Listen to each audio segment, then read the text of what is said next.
सभी साथियों को मेरा जय भीम, नमो बुद्धाय, सत श्री अकाल, सलाम वालेकुम। साथियों, आज देश जिस दौर से गुजर रहा है, मैं उसमें एक संवाद आम लोगों के बीच में छोड़ना चाहता हूं और आम आदमी से ये प्रार्थना करता हूं कि देश की भलाई के लिए सभी को आगे आना पड़ेगा।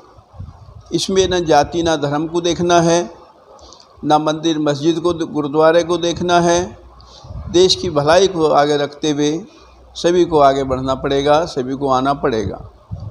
जिस देश के युवा सोए हुए होते हैं, जिस देश के बुद्धिजीवी सोए हुए होते हैं, जिस देश के विश्लेषक सोए हुए होते हैं, मान के चलिए कि वो देश आगे बढ़ने में तरक्की नहीं करता। साथियों, अब हम चलते हैं जो हमारे प्रधानमंत्री जी हैं, जो भारत देश के प्रधानमंत्री जी हैं, जो 2014 में चुनाव में आते हैं तो वो क्या नारा देते हैं। वो कहते हैं 2014 में आने में फिर 2019 का चुनाव हुआ। 2014 में प्रधानमंत्री जी ने देश की जनता से जो वायदे करें, मैं उनके लिए नहीं जाना चाहता। चाहे उन्होंने नौकरियों के लिए वायदे करे हों, प्रतिवर्ष 2 करोड़ नौकरियों के लिए, चाहे उन्होंने विदेशी धन ला करके लोगों के खातों में पैसा जमा करने की बात कही हो, चाहे उन्होंने अच्छे दिन की बात कही हो कि अच्छे दिन आएंगे, अच्छे दिन आएंगे, मैं उसमें ज़्यादा डिस्कस नहीं करना चाहता।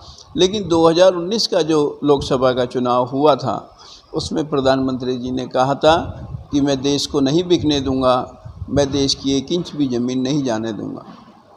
अब आप देख लीजिए कि जब प्रधानमंत्री जी ने कहा कि मैं देश को नहीं बिकने दूंगा, अब देश में आप देख लिए कितना कुछ बिक चुका है।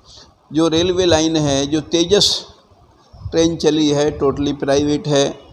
उसमें किसी जो उसमें कर्मचारी हैं, किसी तरह का कोई रिजर्वेशन नहीं, कोई उसमें जो है वही कर्मचारियों का जो प्रोटोकॉल होना चाहिए वो कुछ नहीं है। तो इन रेलवे लाइन बेची। उसके बाद लाल किला 50 साल के लिए गिरवी रख दिया रख रखाव के लिए। जो अडानी को जो है हवाई अड्डे, 7 हवाई अड्डे दे दिए 50 साल के लिए।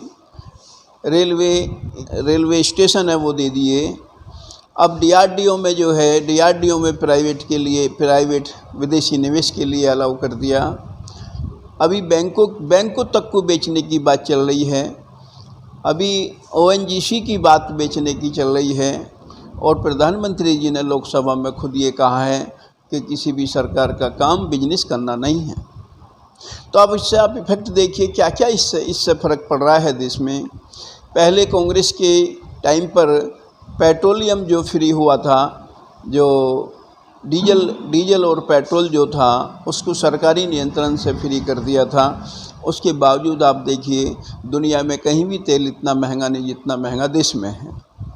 100 रुपये पार कर गया। लोग चिल्लाते हैं महंगाई बढ़ती है, लेकिन कोई सुनने वाला है नहीं। दूसरा कहा था कि देश की 1 भी इंच ज़मीन नहीं जाने देंगे।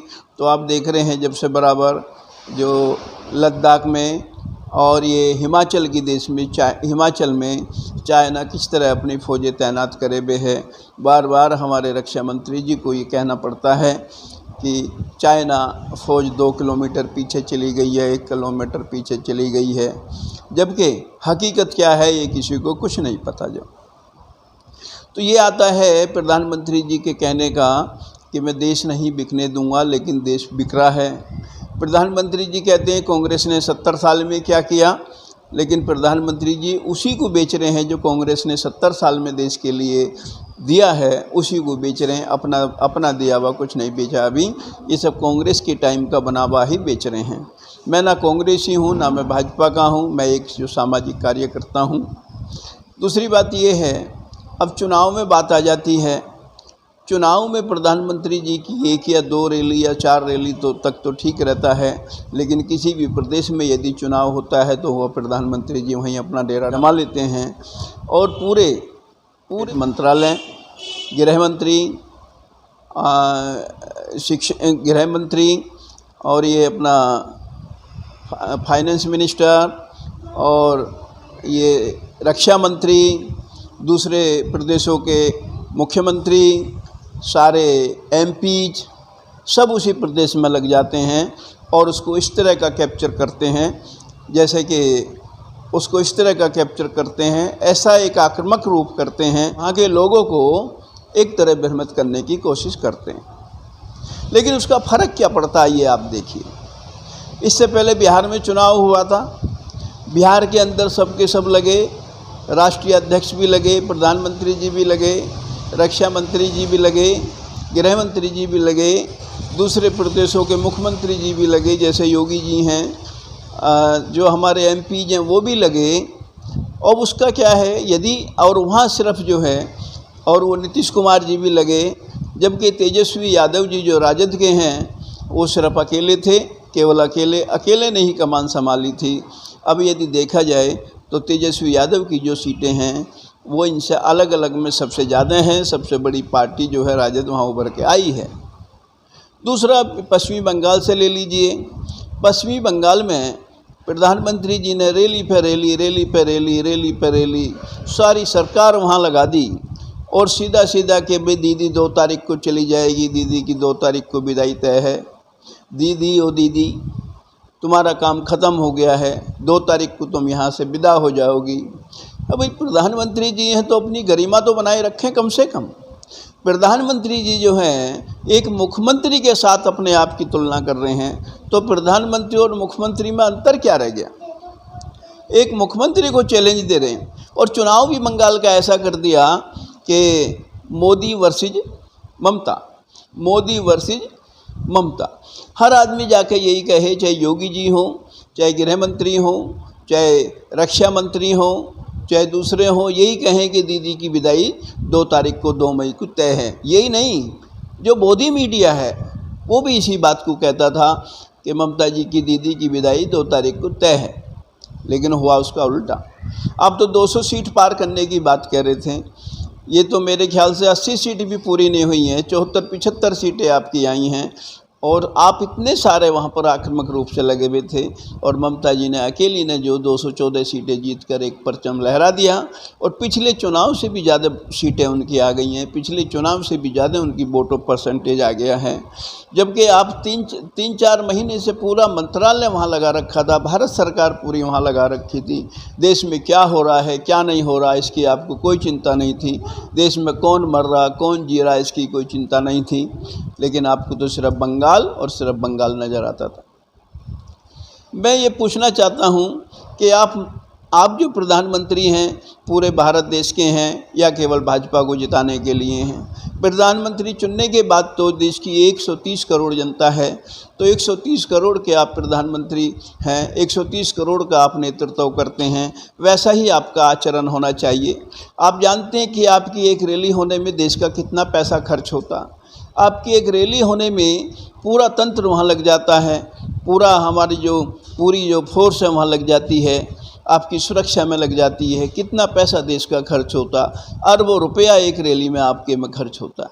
ये सब देश का नुकसान है, या आपका नुकसान नहीं देश का नुकसान है। तो आप देखिए, जब भी आप कम से कम ये देखिए कि अपनी गरिमा बनाइए। पश्चिमी बंगाल में आपने 20 से ज़्यादा रैलियाँ की हैं, लेकिन उसका सारा उल्टा हुआ। अब आप यदि मनन करें तो आप देखें, ये आपने जो वो टीएमसी के जो लोग भी खरीदे, उन लोग भी खरीदे, रैलियाँ भी खूब की, पैसा भी खूब खर्च करा, लड़ाई झगड़े भी खूब हुए, लेकिन यदि देखा जाए तो उसका नतीजा कुछ नहीं हुआ। इतनी सीटें तो यदि आप दिल्ली में रह कर के प्रसारण करते रहते तो भी होता। रैली होने से कोरोना बढ़ गया, कोई मर्यादा नहीं रखी गई। जब हमारे प्रधानमंत्री, गृह मंत्री, रक्षा मंत्री मास्क नहीं पहन रहे तो जनता क्या पहनेगी।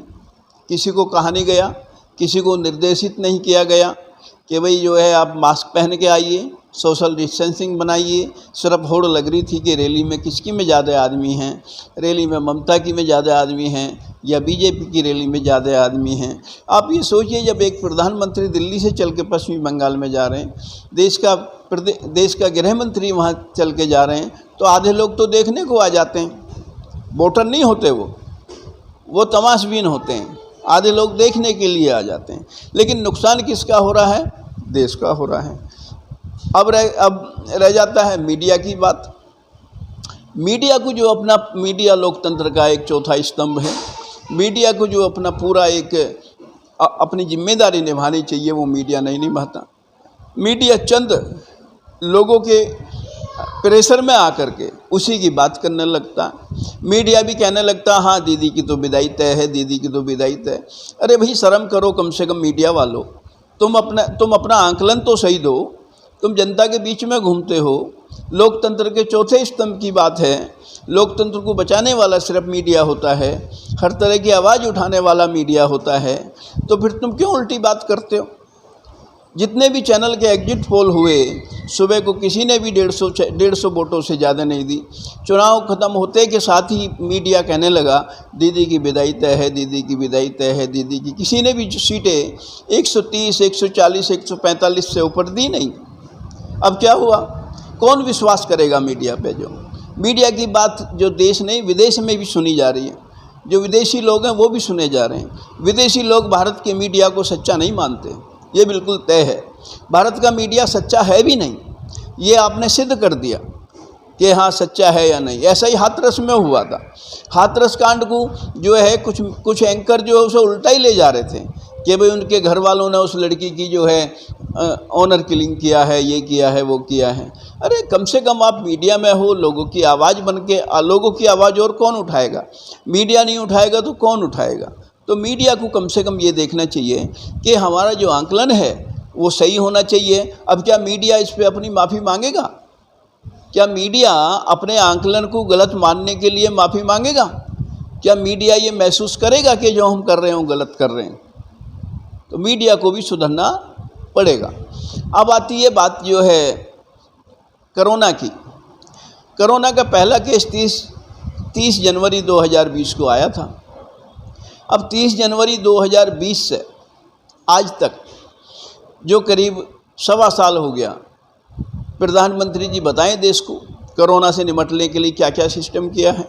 कोई हॉस्पिटल बनाया हो, वेंटिलेटर खरीदे हों, कोई बेड बढ़ाए हों, ऑक्सीजन प्लांट लगाए हों, लेकिन नहीं। प्रधानमंत्री जी ने तो इस बीच में अपने लिए तो एक वायुयान खरीद लिया सेपरेट 8500 करोड़ का। एक गुजरात के मुख्यमंत्री के लिए वायुयान खरीद दिया। 3000 करोड़ की जो है स्टैचू बनवा दी सरदार पटेल जी की। हम सरदार पटेल जी की स्टैचू के खिलाफ नहीं हैं, नाम आपके वायुयान के खिलाफ हैं, ना गुजरात के मुख्यमंत्री के वायुयान के खिलाफ हैं। लेकिन हम देखना चाहते हैं कि देश की अर्थव्यवस्था क्या है, देश का तंत्र क्या है। यदि सरदार पटेल जी की स्टैचू की जगह कोई बड़ा हॉस्पिटल बन जाता और उसका नाम सरदार पटेल हॉस्पिटल रखा जाता तो शायद तब भी विदेशों में नाम खूब होता सरदार पटेल जी को। सरदार पटेल जी को पूरा उसमें वो मिलता, सम्मान मिलता। अब आप देख रहे हैं गुजरात में भी लाशों का ढेर लग रहा। ऐसा नहीं है कि दिल्ली में ही लग रहा, कोई सा प्रदेश ऐसा नहीं है जहाँ लाशों का ढेर ना लगा हो। इस बीच में कोई ऑक्सीजन प्लांट नहीं बना, कोई नहीं बना। दवाएं सब एक्सपोर्ट कर दी। सोच लिया कोरोना यहाँ से भाग गया, लेकिन अब देखो, यानी हॉस्पिटल्स में एडमिट होने के लिए बेड खाली नहीं, वेंटिलेटर नहीं, ऑक्सीजन नहीं। ऑक्सीजन के ना होने से कई सौ लोग मर गए। दिल्ली में मर गए, कई हॉस्पिटल में मर गए, गाजियाबाद में मर गए। लेकिन आप लोग अपनी गलती तो स्वीकार नहीं करेंगे। नहीं, क्यों? आप तो इन सबको आदमी थोड़े ही समझते हो, आप तो इनको सबको कीड़े मकोड़े समझते हो हैं। तो कम से कम ये देखना चाहिए कि आप इस बीमारी से निपटने के लिए कर क्या रहे हैं। ऑक्सीजन की बात ले लो, दिल्ली के मुख्यमंत्री ने ऑक्सीजन की डिमांड करी, बड़े विनम्र भाव से आपसे डिमांड करी। यहाँ के हाई कोर्ट ने आपसे डिमांड करी, यहाँ के सुप्रीम कोर्ट आपके पीछे पड़ा हुआ, भाई यहाँ ऑक्सीजन दो, ऑक्सीजन दो, ऑक्सीजन दो। उसके बावजूद पूरा कोटा ऑक्सीजन का नहीं दिया जा रहा। ऑक्सीजन का कोटा नहीं दिया जा रहा तो बेड नहीं बढ़ पा रहे, वेंटिलेटर नहीं बढ़ पा रहे। तो क्या होगा इस देश की जनता का? क्या देश की 130 करोड़ की जनता का नेतृत्व नहीं करते? क्या आपने सोचा कि कम से कम देश की जनता के हिसाब से 1% लोगों को तो मेडिकल मुहैया होनी चाहिए? लेकिन नहीं, ये हवाओं में बात नहीं बनती है। ये खाली हवाई जहाज़ों में या विदेशी सैर करने से बात नहीं बनती है। ये देश के लोगों का सोचना है, जो ऑक्सीजन के बिना दम तोड़ रहे हैं, जो हॉस्पिटल की सरहद पर अब दम तोड़ रहे हैं, जिनको हॉस्पिटल में एडमिट होने के लिए बेड नहीं मिल रहा, बिलक रहे हैं लोग। एक एक ऑक्सीजन का सिलेंडर 10-10, 12-12 हज़ार, 14-14 हज़ार का मिला। एक एम्बुलेंस वाला 15-15, 16-16 हज़ार रुपये ले रहा। जो एक ये रेमडेसिविर इंजेक्शन जो है 40,000, 50,000, 90,000 तक का बिका। तो क्या कंट्रोल है बताइए, क्या कंट्रोल है? आम आदमी कैसे अपना जीवन यापन करेगा? बोलो कैसे जीवन यापन करेगा? तो ज़रा सोचिए, आप देश के राजा हो, आपको देश ने सर आँखों पे बैठाया है, आप नहीं सोचोगे तो कौन सोचेगा? देश के किसान आप देख रहे हो 6-7 महीने से दिल्ली की सरहद पे अपनी बात रखने के लिए बैठे हैं, लेकिन नहीं, आपको नहीं सुनना, किसानों की नहीं सुनना, आपको तो सब प्राइवेट करना है। आपने तो कह दिया बिजनेस करना सरकार का काम नहीं है। आज देखिए कितनी महंगाई दिन दूनी रात चौगनी होती है। क्यों? पहले जो होता था सिर्फ बजट के टाइम पे डिक्लेयर होता था कि ये चीज़ महंगी हो रही है, ये सस्ती हो रही है, लेकिन अब ऐसा नहीं है। बजट में डिक्लेयर नहीं करेंगे, बजट के बीच में वो महंगाई बढ़ती रहेगी। सरसों का तेल जो अभी 4 महीने पहले बड़ा सस्ता था, वो अब इस समय 160 रुपये किलो हो गया है। क्यों? क्योंकि सरसों स्टॉक की जा रही है। आपने जो भंडारण की बात कही कि भाई कितना भी भंडार कर सकते हो, क्या सोच के करी? क्या पॉलिसी है? एक आदमी एक चीज़ का भंडारण कर लेगा तो देशवासियों को कैसे मिलेगा वो जो? इस देश की सोचिए प्रधानमंत्री जी। मैं आपसे हाथ जोड़ के ये रिक्वेस्ट करता हूँ, देश के हर एक बंदे के बारे में सोचिए, दिल्ली की जनता के बारे में सोचिए। हर एक ने आपको एक अपार स्नेह दिया है, अपार आपको जो है प्रेम दिया है, तो आपको भी इन्हें प्रेम देना चाहिए। ऐसा नहीं है चंद उद्योगपतियों को अपने साथ लगा करके देश की जनता का गला घोटेंगे, तो इसमें एक अच्छा नहीं है। देश के ये तो सब चलता रहता है। हिस्ट्री में आप देखिए, बड़े बड़े बादशाह हुए, राजा हुए, लेकिन कुछ टाइम के बाद सब नाम चला जाता है। केवल उनकी जो शैली बनी रहती है, उन्होंने क्या काम करा, देश के लिए अच्छा करा या देश के लिए बुरा करा। तो यही मैं आपसे हाथ जोड़ के फिर विनम्र करता हूँ कि आप देश के लिए,